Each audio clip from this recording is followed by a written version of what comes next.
ինչքան էլ որ ասում ենք, որ օնկոլոգիական հիվանդությունները, որոշ տեսակները բուժվում են, հա, ամբողջ աշխարհում բավականին լավ ցուցանիշներ ունեն,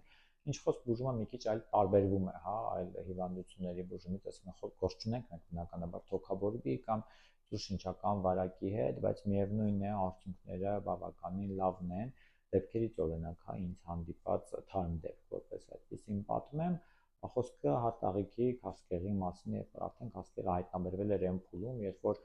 աճել էր այնքան աղիքի լուսանցքում, որ առաջացրել էր աղիքային անանցանելիություն, այսինքն աղու լուսանցքը փակվել էր եւ մարդ դիմել էր բուժ հաստատություն, բացառապես այդ որովայնի սուր ցավերի եւ սուր որովայնի գանգատի կապակցությամբ, այդ մեր ազգային մի փոքր հա սպეციფიკությունն է, որ շատ ուշ ենք դիմում բժշկի, երբեմն մտածում ենք, որ կանցնի կամ դա մեր հետ չի կարող պատահել կամ դա ուղղակի փորձել է կամ ինչ-որ բան է։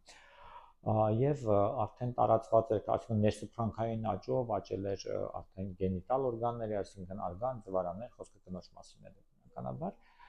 Վիրահատությունից հետո քաղցկեղը ամբողջությամբ հեռացվեց, այսինքն արմատական հեռացումը իրականացնելուց հետո որոշ ժամանակ անց նշանակվեց ճառագայթային բուժում, քիմիոթերապիա, հա, իրար հաջորդող եւ ներկա պահին արդեն երրորդ հետազոտությամբ որևէ կրկնություն հիվանդության չի հայտնաբերվել եւ եւս եթե անցնի մի քանի տարի դեպքը համարվում է փակված, այսինքն նույնիսկ լինում են դեպքեր, երբ որ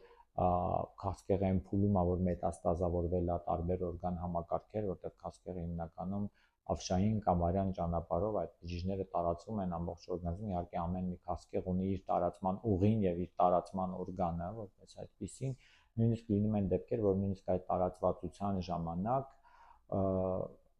հիվանդը ապաքինվում է եւ նույնիսկ քիմիոթերապիայի եւ ճառագայթման արդյունքում այդ մետաստազները հետ են զարգանում, կանգ են առնում եւ հարցը այդքանով